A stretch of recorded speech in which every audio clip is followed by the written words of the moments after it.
How important is this fight to you to stay standing? Either or. I mean, I have the ability to finish the fight from his feet, finish the fight from the ground. So really, I just got to keep it from being a slow-paced, grinding match. As long as there's a lot of movement, be it on its feet or if it's on its ground, that plays into my strong suits, which is the ability to finish the fight. You were asked to fight Brock Lesnar. Do you desire to fight him now? Do you really want to fight him, or is it just like another guy? I think every time you sign up to fight a person, when they sign to fight you, it kind of makes you angry. In my mind, it should be a lot more difficult for fighters to want to choose me. The fact that he was willing to take this fight in the UFC as his debut, that makes me a little mad. So yeah, I want to fight him, show him kind of a mistake he made. 78. I was watching When We Were Kings. Have you ever seen that? Yeah, Muhammad Ali. I saw that what Muhammad's plan was to take all the abuse he could, getting hit and hit and hit, so that he did that in training so that he would learn to wear George out, and that was his plan. What do you feel about that kind of plan? I think in this fight, my idea is not really to take a lot of abuse from Lesnar, just to constantly actually abuse him until he breaks and makes a mistake, because in this fight, the minute he makes a critical error of extending his arm or giving me his neck or dropping his hands, I'll finish it.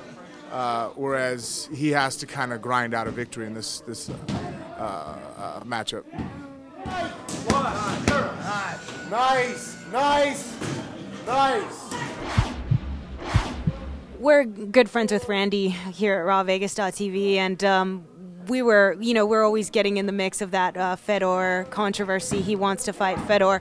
Who do you want to fight? Would you like to fight Randy or Fedor in your future? I don't know Fedor that well, but yeah, I think every martial artist wants to fight someone they think is great. Randy Couture, I don't know if I ever want to fight Randy. He's kind of he's done a lot for the sport.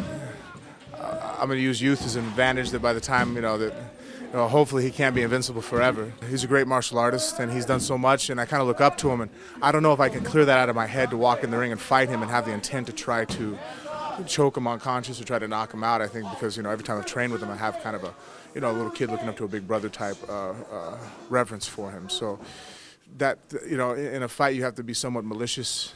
You have to have some ill intent towards your opponent. I don't know if I have that for Randy. I don't know if I could get that for him. I'd have to wait till maybe he hurt me, but that might be too late. Go, Frank. I read that you were working with Station Casinos at the front desk before. That was a career before fighting. What is a career after fighting for you? Realistically, if I retire from fighting with everything that I want to accomplish, I want to go back to school and get a law degree.